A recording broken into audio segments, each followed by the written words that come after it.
마음을 정돈하시고 2020년 12월 13일 강림절 세 번째 주일 예배를 거룩하신 삼위일체 하나님께 드리도록 하겠습니다. 하나님은 영이시니 예배하는 자가 영과 진리로 예배할지니라. 아멘.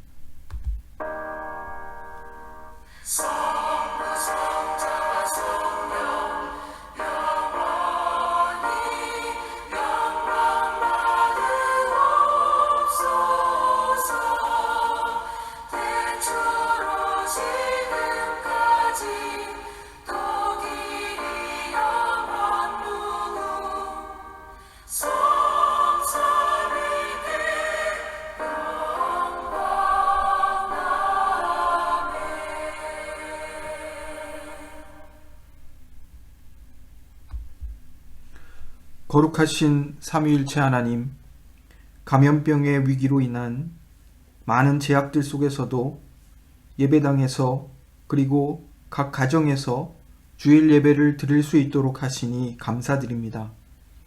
하나님은 영이시니 예배하는 자가 영과 진리로 예배할지니라 하신 말씀을 따라 우리가 시간과 장소의 제약을 넘어서 영과 진리로 예배드리게 하십니다. 교회 공동체가 위기 속에서 더욱 믿음이 성숙하게 하시고 보다 더 말씀과 기도로 살아가도록 인도해 주옵소서. 예배드리는 이 시간과 또한 오늘의 남은 시간들과 남은 6일의 삶에서 우리 모두가 참된 예배자들로 서게 하옵소서. 허물의 사함을 얻고 그 죄의 가리움을 받은 자 복이 있다 하셨습니다. 주님께 우리의 죄를 아뢰고 우리의 죄악을 숨기지 아니하면 주께서 우리의 죄악을 사하여 주십니다. 사죄의 은총을 더하여 주옵소서. 예수님의 이름으로 기도드립니다. 아멘. 찬송가 102장, 통일 찬송가 107장을 하나님께 찬양 드리겠습니다.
교동문 117번 구주광림 세 번째입니다.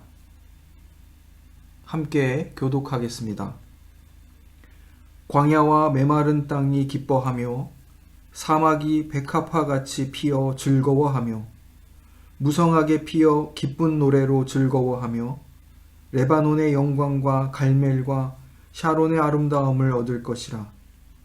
그것들이 여호와의 영광 곧 우리 하나님의 아름다움을 보리로다. 너희는 약한 손을 강하게 하며 떨리는 무릎을 굳게 하며 겁내는 자들에게 이르기를 굳세어라 두려워하지 말라 보라 너희 하나님이 오사 보복하시며 갚아주실 것이라 하나님이 오사 너희를 구하시리라 하라. 그때에 맹인의 눈이 밝을 것이며 못 듣는 사람의 귀가 열릴 것이며 그때에 저는 자는 사슴같이 뛸 것이며 말 못하는 자의 혀는 노래하리니 이는 광야에서 물이 솟겠고 사막에서 시내가 흐를 것임이라. 뜨거운 사막이 변하여 못이 될 것이며 메마른 땅이 변하여 원천이 될 것이며 승냥이에 눕던 곳에 풀과 갈대와 부들이 날 것이며 거기에 대로가 있어 그 길을 거룩한 길이라 일컫는 바 되리니 깨끗하지 못한 자는 지나가지 못하겠고 오직 구속함을 입은 자들을 위하여 있게 될 것이라. 아멘. 사도신경으로 우리의 신앙을 고백하겠습니다. 전능하사 천지를 만드신 하나님 아버지를 내가 믿사오며 그 외아들 우리 주 예수 그리스도를 믿사오니 이는 성령으로 잉태하사 동정녀 마리아에게 나시고 본디오 빌라도에게 고난을 받으사 십자가에 못 박혀 죽으시고 장사한 지 사흘 만에 죽은 자 가운데서 다시 살아나시며 하늘에 오르사 전능하신 하나님 우편에 앉아 계시다가 저리로서 산자와 죽은 자를 심판하러 오시리라. 성령을 믿사오며 거룩한 공회와 성도가 서로 교통하는 것과 죄를 사하여 주시는 것과 몸이 다시 사는 것과 영원히 사는 것을 믿사옵나이다. 아멘. 함께 기도하겠습니다. 사랑의 아버지 하나님, 이 시간 우리가 예배당에서 그리고 각 가정에서 삼위일체 하나님께 예배드리게 하시니 감사합니다. 감염병의 유행 속에서도 영과 진리로 예배드리는 우리의 예배가 방해받지 않도록 도와주옵소서. 하나님 아버지, 이 시간 우리가 마음으로 절하며 나아가오니 우리의 예배를 기쁘게 받아주옵소서. 성령께서 우리 모두를 주장해 주셔서 전심으로 하나님을 높이고 찬양하며 하나님께서 주시는 말씀과 위로로 채워지는 이 시간이 되게 하옵소서. 이 시간 우리를 거룩하신 하나님 앞에 그리고 선포되어지는 주의 말씀 앞에 세우셔서 우리의 모든 죄와 위선과 거짓이 폭로되게 하시고 우리가 심판을 피할 수 없는 죄인들임을 깨닫게 하시고 우리를 당신의 긍휼과 속죄의 자리인 그리스도의 십자가로 인도해 주옵소서. 하나님 아버지, 우리가 죄 많은 세상에 살며 이 땅에 드리운 죽음의 그늘 아래 앉아 슬픔과 고통을 겪으며 살아갑니다. 지금도 감염병과의 전쟁과 기아의 고통 속에서 신음하는 소리들이 도처에서 들려옵니다. 이러한 때에 교회된 우리의 삶의 예배 속에서 하늘의 소망을 더욱 굳건히 가질 수 있게 하시고 고통받는 이웃들과 함께하며 땅의 것들에 매이지 않고 주의 구원의 날을 소망하여 살도록 도와주옵소서. 나와 나의 백성이 무엇이건대 이처럼 즐거운 마음으로 드릴 힘이 있었나이까. 모든 것이 주께로 말미암아 싸우니 우리가 주의 손에서 받은 것으로 주께 드렸을 뿐이니이다. 이 시간 우리가 주께 받은 것 중에 지극히 적은 일부를 주님께 돌려드립니다. 이 예물을 드림으로 우리가 주께 속한 백성임을 고백합니다. 또한 이 헌금에 우리를 담아 드리옵나니 주여 우리를 받아 주옵소서. 드려진 헌금이 주의 몸된 교회를 바르게 세워가고 전도하고 구제하고 교육하고 봉사하는 일에 바르게 사용되도록 지키고 인도하옵소서. 예수님의 이름으로 기도드립니다. 아멘.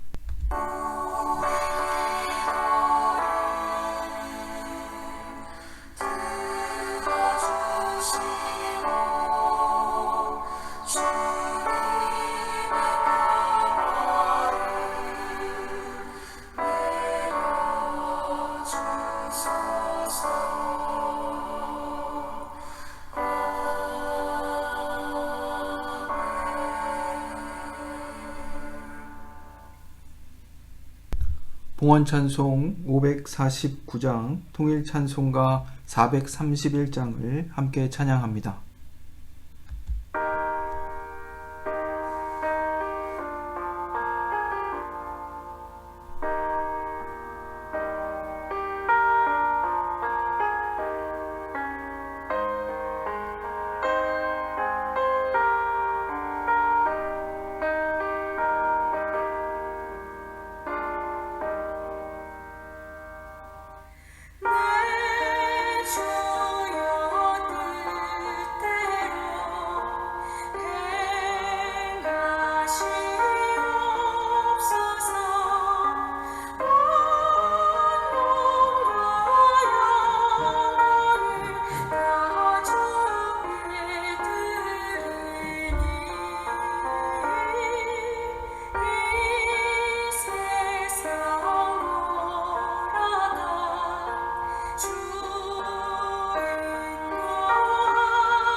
오늘 봉헌 본문은 마가복음 12장 33절, 34절 말씀입니다. 제가 봉독하겠습니다. 또 마음을 다하고 지혜를 다하고 힘을 다하여 하나님을 사랑하는 것과 또 이웃을 자기 자신과 같이 사랑하는 것이 전체로 드리는 모든 번제물과 기타 제물보다 나으니이다. 예수께서 그가 지혜 있게 대답함을 보시고 이르시되 네가 하나님 나라에서 멀지 않도다 하시니 그 후에 감히 묻는 자가 없더라. 아멘.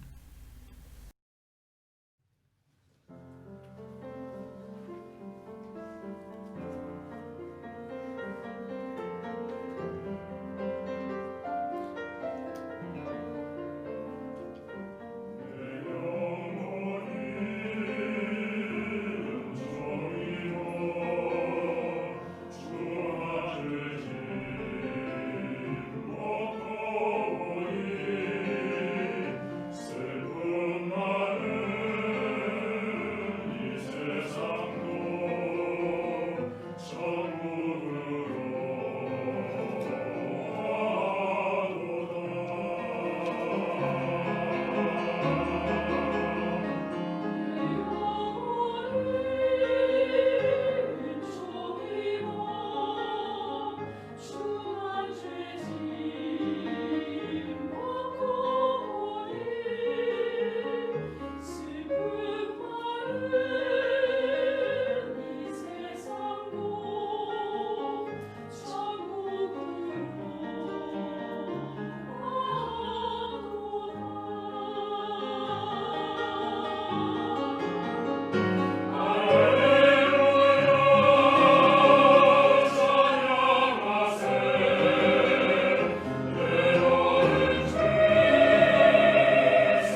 오늘 함께 나눌 하나님 말씀은 마가복음 9장 1절에서 13절까지 말씀입니다.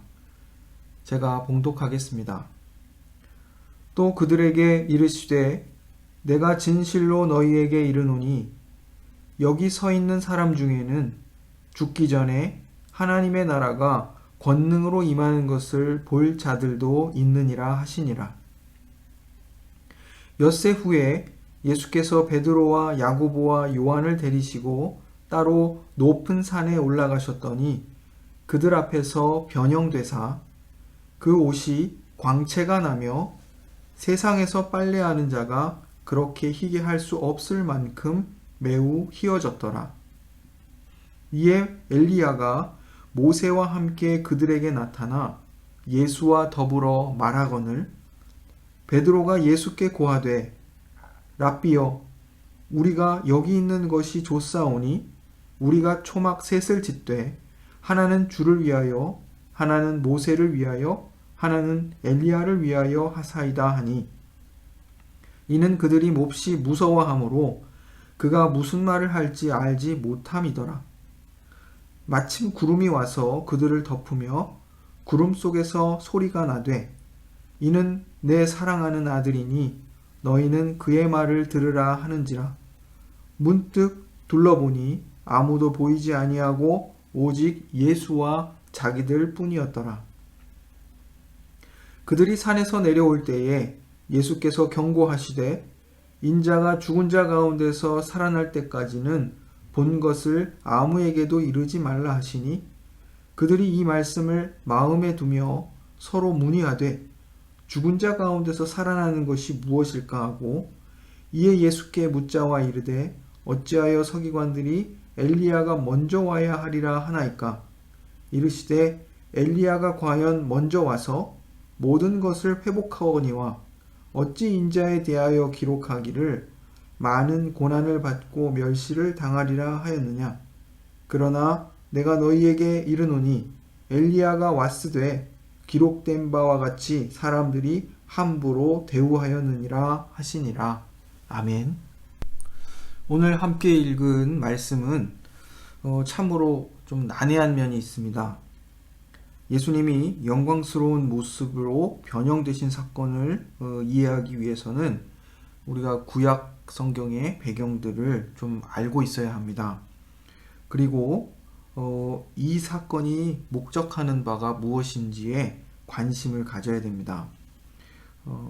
간단하게 오늘 읽은 본문의 특징들을 잠시 말씀드리면 예수님이 영광스러운 모습으로 변형되신 것, 그리고 이어서 예수님은 예수님의 죽음과 부활에 대하여서 말씀하신다는 사실입니다.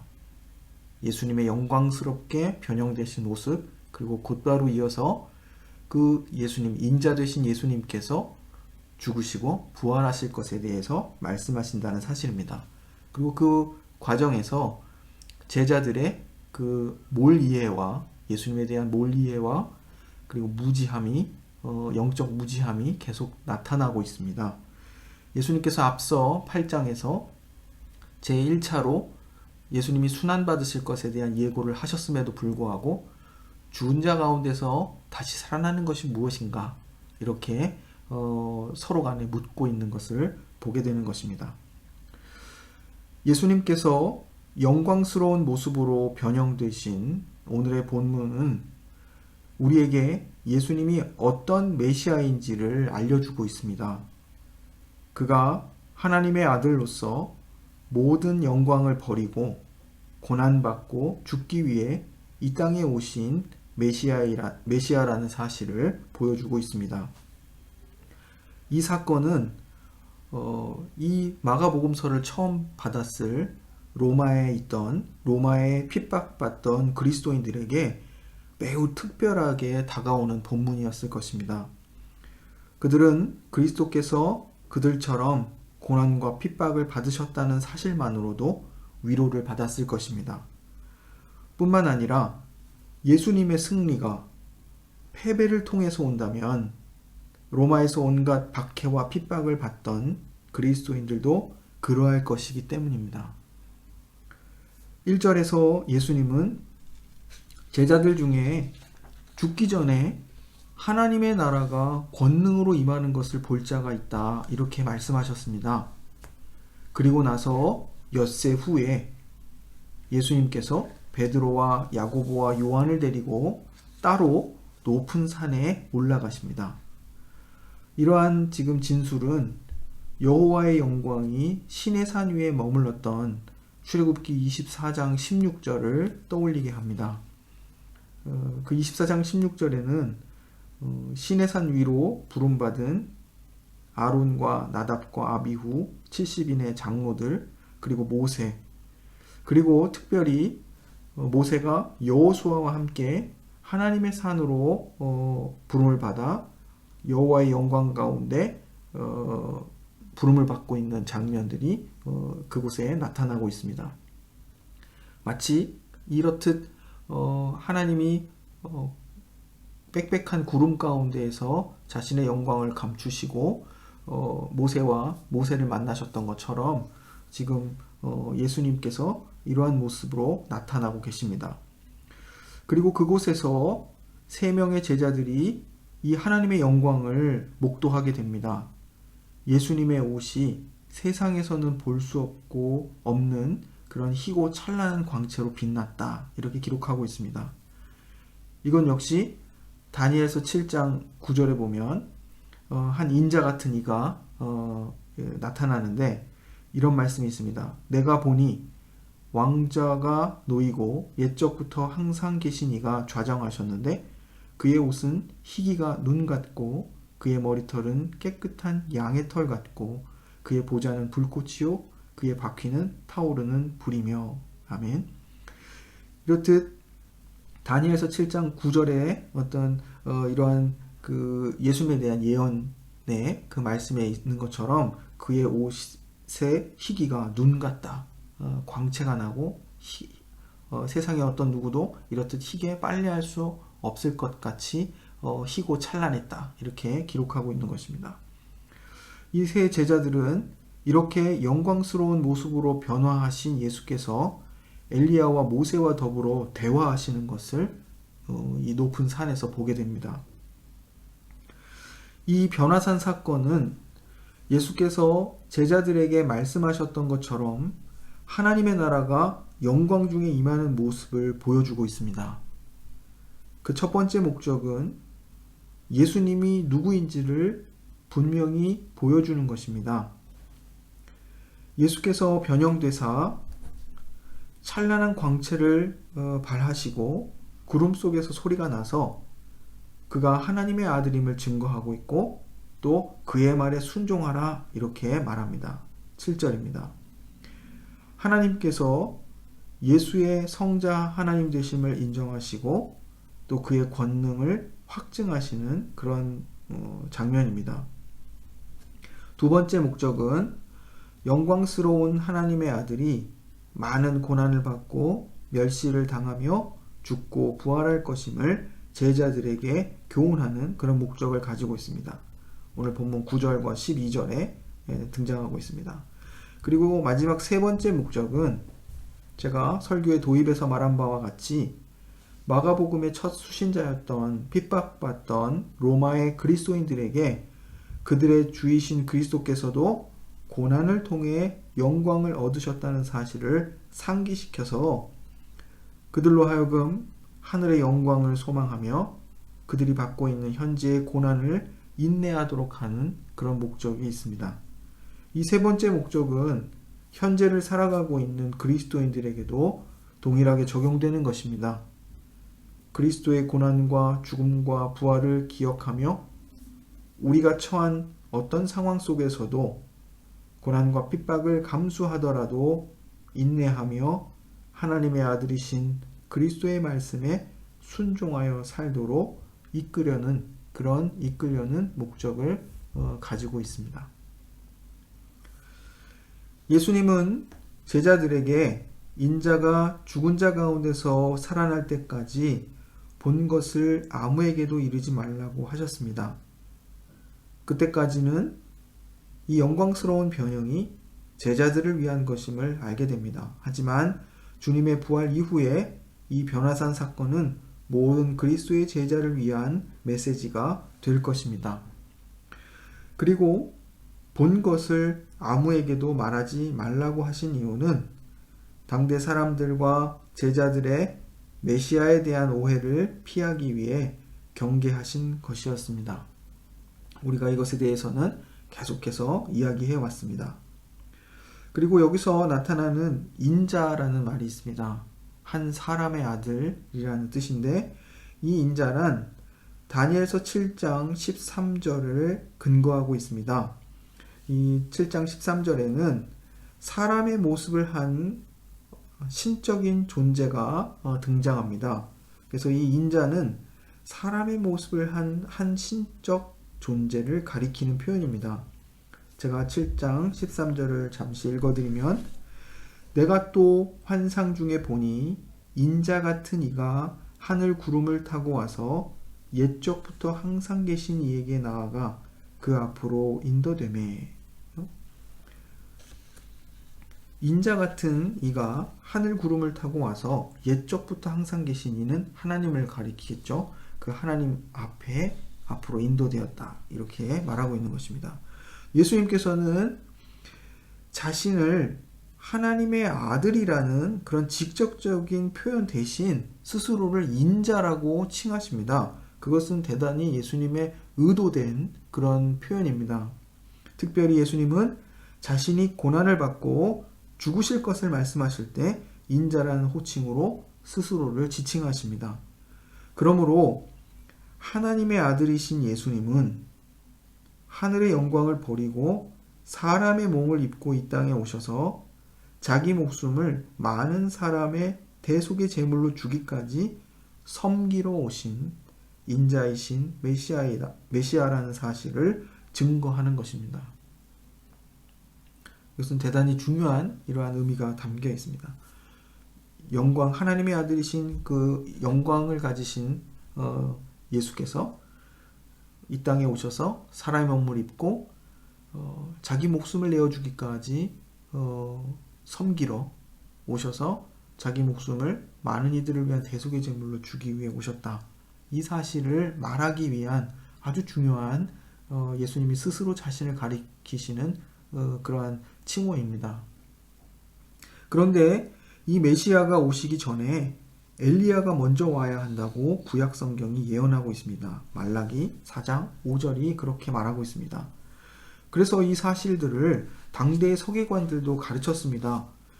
메시아에 대한 대망, 어떤 메시아가 오시기를 이 당대 사람들이 아주 기다리고 있었는데 그렇기 때문에 그것에 대한 연구가 있었던 것이죠. 그런데 서기관들에 의하면 메시아가 오기 전에 엘리야와 같은 선지자가 먼저 와서 그 길을 예비할 것이다. 이렇게 구약 성경이 말하고 있다고 가르친 것입니다.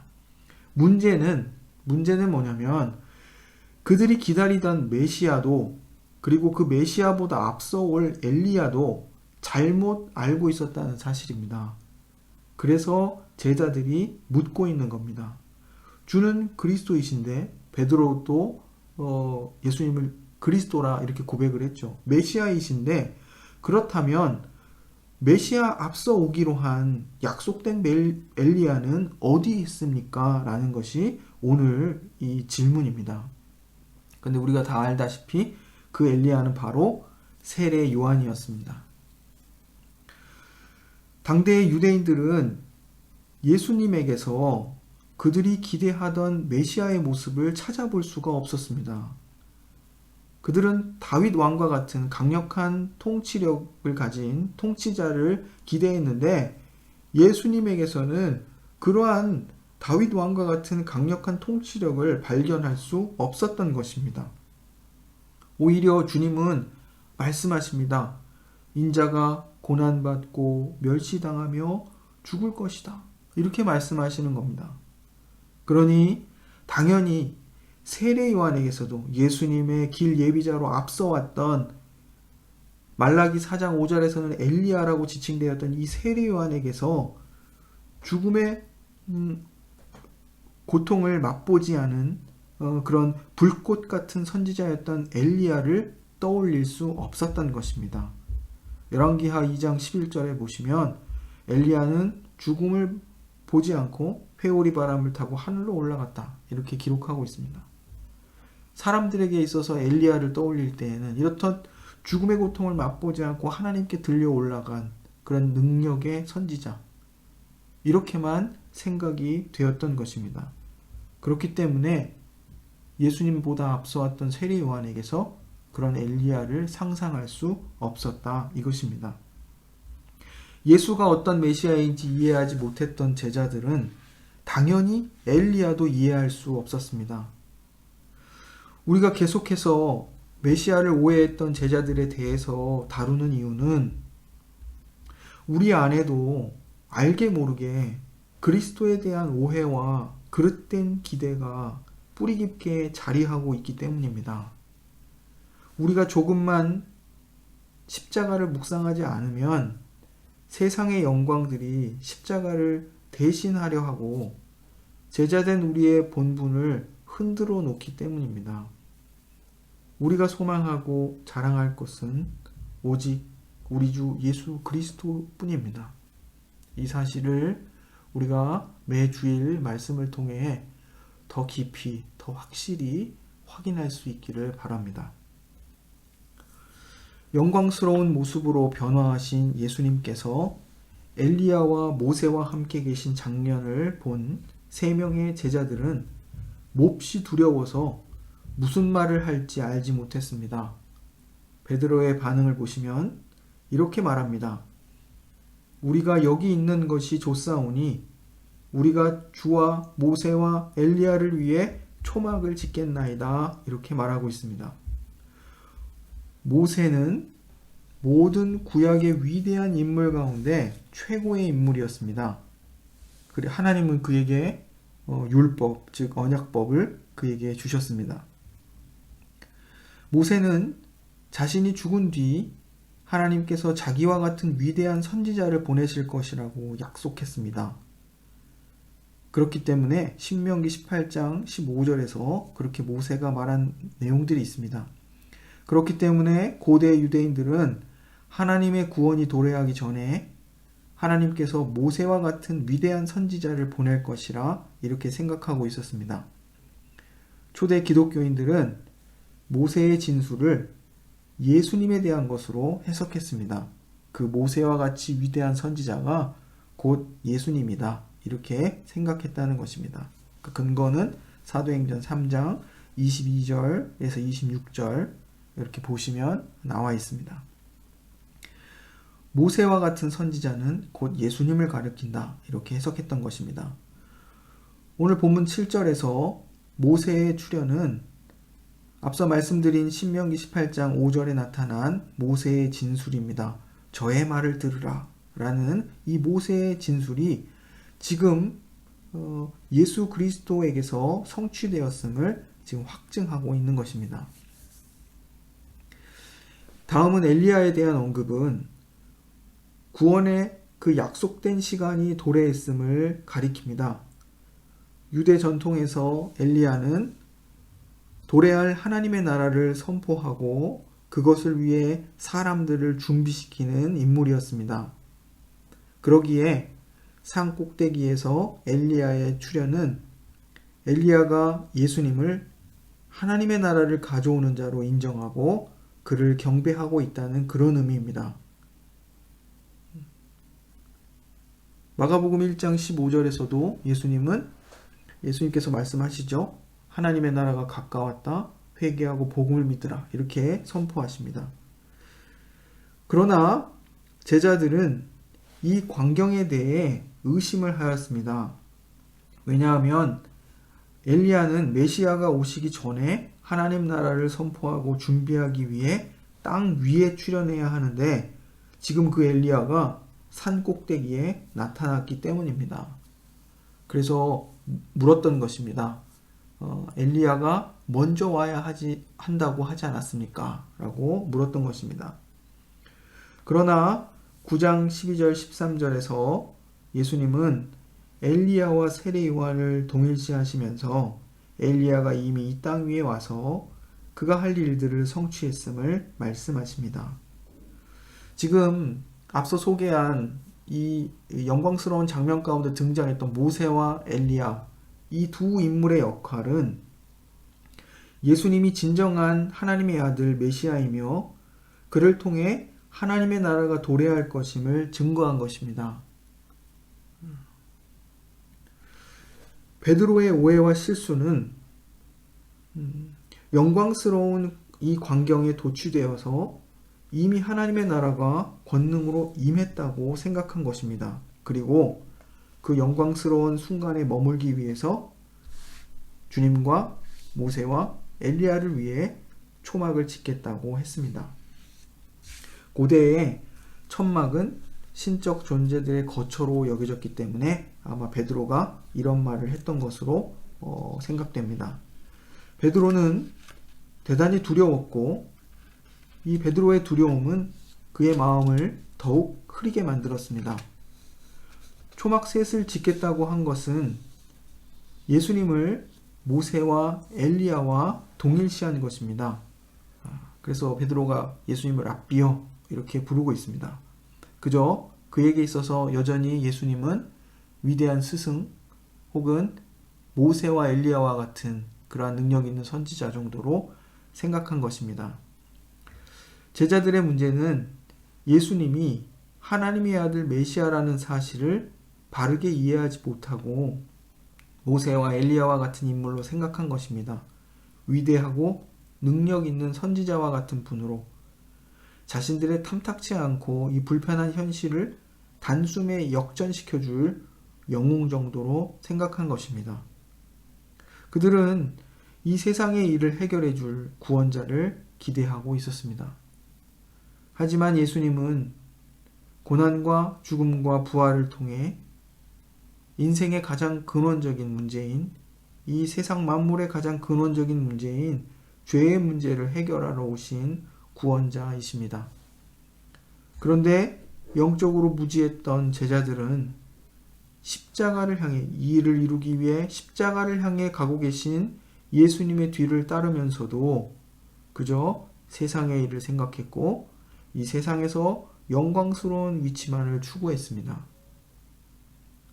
앞서 이제 앞으로 우리가 살펴볼 내용들을 보면 예루살렘으로 올라가시는 길 위에서 이 제자들이 누가 우리 중에 더 큰 자인가를 가지고 다투고 그리고 심지어는 예수님이 이제 예루살렘에 올라가셔서 영광을 얻으시면 그때 나를 좌편에 또 저를 우편에 앉게 해달라 이렇게 부탁하고 싸우는 자리다툼을 하는 제자들의 모습을 보게 됩니다. 예수님이 세 차례에 걸쳐서 아주 구체적으로 직접적으로 고난을 받고 멸시를 받으며 버려져서 죽임을 당하나 하지만 부활하실 것임을 말씀하셨지만 제자들에게는 그 의미가 여전히 감추어져 있고 또 이해할 수 없는 것들이었습니다. 십자가를 향해 가시는 예수님을 보면서 우리는 그리스도와 함께 고난받을 준비가 되어 있습니까? 제자들의 영적 무지에 대해서 또 그 몰리에 대해서 우리가 살펴보았지만 혹 우리에게 그러한 모습이 있진 않은지 우리 자신을 한번 살펴보았으면 좋겠습니다. 변화산 사건은 말씀드린 바와 같이 하나님의 나라가 권능으로 임하는 모습을 보여주었습니다. 하지만 그것은 아주 일시적으로 잠시 그 나라의 영광을 보여준 것입니다. 사실 그 영광은 예수 그리스도께서 아버지 하나님의 말씀에 순종하심으로 드러나는 것입니다. 이 말의 뜻은 그 영광은 인자 되신 그리스도께서 고난과 죽음과 부활을 통해 나타내는 것이라 이것입니다. 우리는 고난을 심지어 죽음을 감수하고서라도 하나님의 이 나라, 하나님의 나라가 권능으로 임하는 것, 하나님의 통치가 실현되는 것을 위해 힘쓰고 있습니까? 우리는 세상의 영광을 추구하는 일에 더 힘을 쏟고 있진 않습니까? 혹은 나머지 9 제자들이 산 밑에서 영적인 전투를 벌이고 있음에도 불구하고 이 산 위에 있는 제자들처럼 지금의 상황에 만족하여 산 위에 초막을 짓고 안주하려고 하진 않습니까? 산 위에서 안주하는 공동체를 꿈꾸고 있진 않습니까? 우리는 하나님의 나라가 교회를 통해 이 땅에 실현되도록 복무해야 하는 사람들입니다.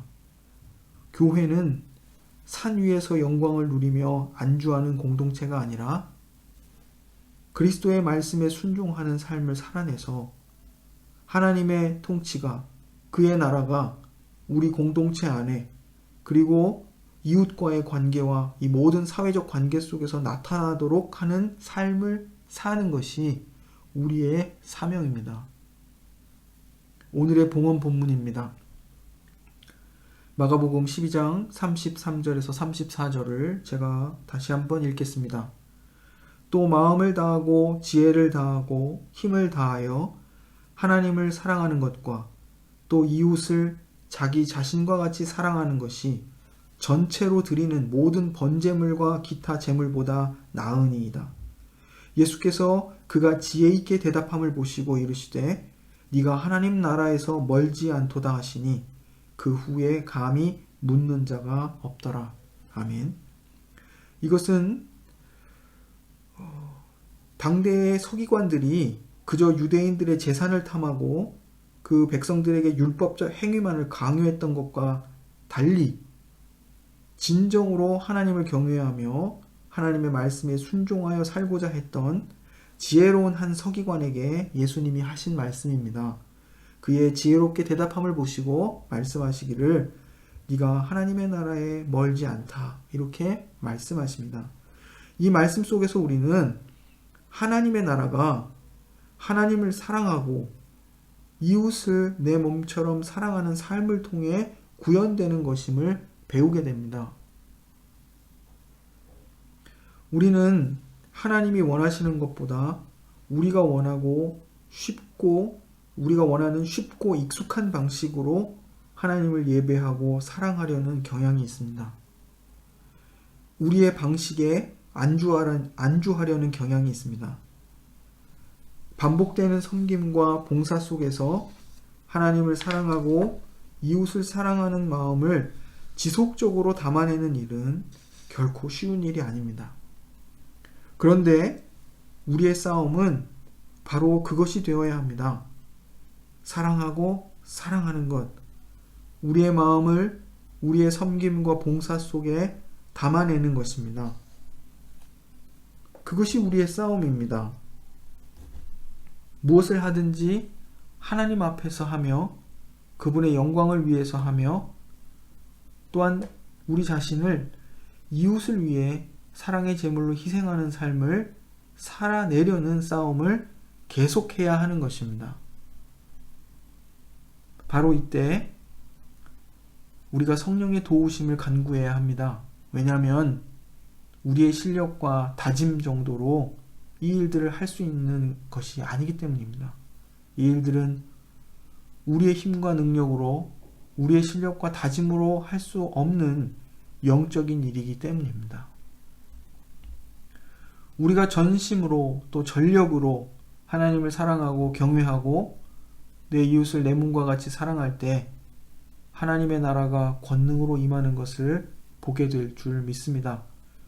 그리스도가 하나님 아버지께 순종하여 그 하나님의 영광을 드러내셨던 것처럼 교회의 삶도 이렇듯 하나님의 말씀에 순종하여 살 때 하나님의 나라를, 그 통치를 드러내게 되는 줄 믿습니다. 교회가 그리스도와 함께 고난받으며 그리스도께 순종할 때 이 땅의 영광이 아닌 하늘의 영광을 소망하며 살아갈 때 하나님의 통치가 이 땅 가운데 온전히 드러나게 될 것을 믿습니다. 우리 함께 고난 뒤에 주어질 하늘의 영광을 기대하며 현재의 여러 어려움과 고난과 위기 속에서도 끝까지 인내하며 사랑하기를 간절히 원합니다. 기도하겠습니다. 사랑의 하나님, 우리 안에 뿌리 깊게 자리하고 있는 세상의 영광을 바라는 우리의 죄된 성향을 발견하게 하시니 감사합니다. 하나님 아버지, 우리가 여러 가지 그럴듯한 이유를 대며 우리 자신을 정당화하려고 하지만 세상의 영광을 바라고 현실에 안주하려 할 때가 많음을 고백합니다. 하나님의 방식이 아닌 우리의 방식을 고집할 때 많고 하나님의 뜻보다 우리의 편리함을 선택할 때가 많습니다. 하나님, 우리의 연약함을 긍휼히 여겨 주옵소서. 우리가 날마다 그리스도의 십자가를 묵상하게 하셔서 이 세상 영광이 아닌 고난 뒤에 주어질 하늘의 영광을 사모하며 살도록 인도하옵소서. 이 소망이 우리를 인내하게 하고 이 소망이 우리로 하여금 더 말씀에 순종할 수 있도록 이끌어 주시길 원합니다. 그리스도께 순종함으로 우리의 삶 속에 하나님의 나라가 권능으로 임하는 것을 우리 모두 경험할 수 있도록 도와주옵소서. 예수님의 이름으로 기도드립니다. 아멘. 찬송가 150장, 통일 찬송가 135장을 찬양하겠습니다.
기도하겠습니다.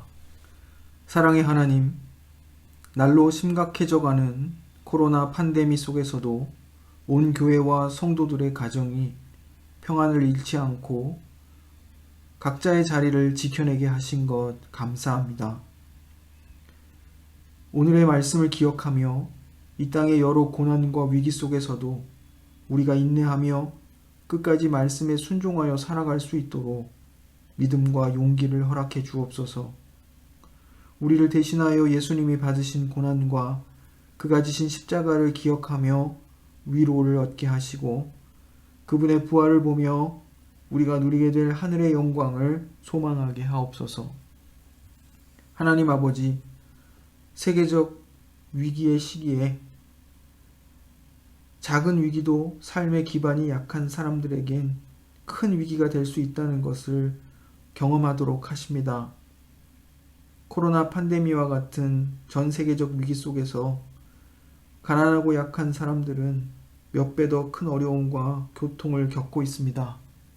주님, 우리가 나와 나의 가족 그리고 우리 교회만을 위해 기도하지 않게 하시고 우리 모두의 삶의 안녕과 복지를 위해 기도할 수 있도록 인도해 주옵소서. 보다 적극적으로 이웃을 위한 우리의 역할을 찾을 수 있도록 우리에게 열린 눈과 열린 마음 그리고 부지런한 손과 발을 허락해 주옵소서. 특별히 모두가 행복해해야 할 이 성탄절기에 외로움과 고통 속에 있는 이웃들에게 성탄의 복된 소식과 그리스도의 사랑이 전해지기를 간구합니다. 하나님 아버지, 우리 성도들의 각 가정과 형편을 돌보아 주옵소서. 그들의 필요를 가장 잘 아시는 하늘아버지께서 가장 좋은 곳으로 채워주시기를 원합니다. 일용할 양식으로 또 건강으로 평안으로 우리 모두를 채워주옵소서. 무엇보다 하늘의 위로를 주셔서 아버지의 날개 그늘 아래 보호받으며 인도받고 있음을 느끼도록 인도하옵소서. 하나님 아버지, 우리 자녀들이 학습식과 입교식을 앞두고 있습니다. 이들이 교회 회원으로서 자기 정체성과 제자된 사명을 자각하게 하시고 그들에게 주어진 성도된 삶을 바르게 살아갈 수 있도록 힘을 주시고 또 믿음을 허락해 주옵소서. 하나님, 새롭게 시행되는 여러 제약들 속에서 우리의 예배가 안전하게 이루어질 수 있도록 늘 지켜주시고 교회가 시의적절한 결정들을 바르고 신속하게 할 수 있도록 지혜와 용기를 주옵소서. 예수님의 이름으로 기도드립니다. 아멘. 하늘에 계신 우리 아버지여, 이름이 거룩히 여김을 받으시오며 나라에 임하옵시며 뜻이 하늘에서 이룬 것 같이 땅에서도 이루어지이다.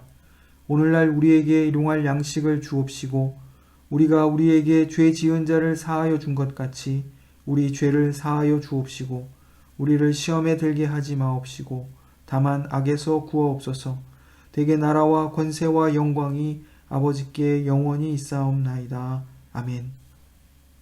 이제는 우리 구주 예수 그리스도의 은혜와 아버지 하나님의 크신 사랑과 성령의 감동하심과 교통하심이 말씀을 듣고 그 말씀의 교훈대로 살아가려는 모든 심령 위에 이제로부터 영원까지 항상 함께 하시길 축원하옵나이다. 아멘.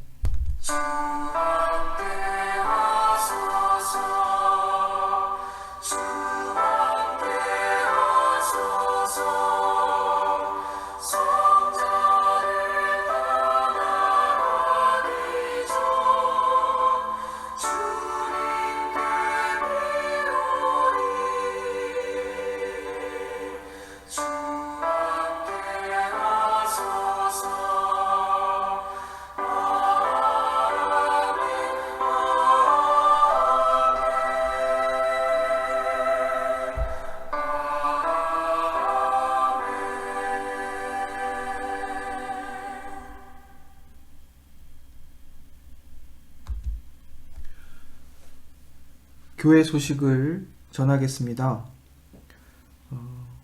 당회와 상임 직원회에서 2021년도 재직회를 비롯한 교회 모든 부서와 기관의 임명을 유임하기로 결정했습니다. 코로나 팬데믹 상황을 고려하여 개선이 불가피하거나 증원이 필요한 부서만 조정할 예정입니다. 내년에도 올해와 같이 섬겨주시기를 부탁을 드립니다. 다음 주일에는 학습식 박정원, 또 입교식 김진희, 윤현민, 조민서의 입교식이 있습니다. 또 예배 가운데 올해 성찬식을 가질 예정입니다. 당일에 또 독일 교회에서 입교 교육과 입교식을 마친 그 김하종의 본교의 입교인임을 공표합니다. 문의하신 분들이 계셔서 지난 추수감사 헌금을 무료급식 기관인 부퍼탈 탑헬에 기부한 것을 다시 한번 광고를 드립니다. 510유로를 교회 이름으로 기부했습니다. 새로운 한 주도 각 가정에 하나님의 은혜와 평강이 늘 함께 하시기를 기도합니다.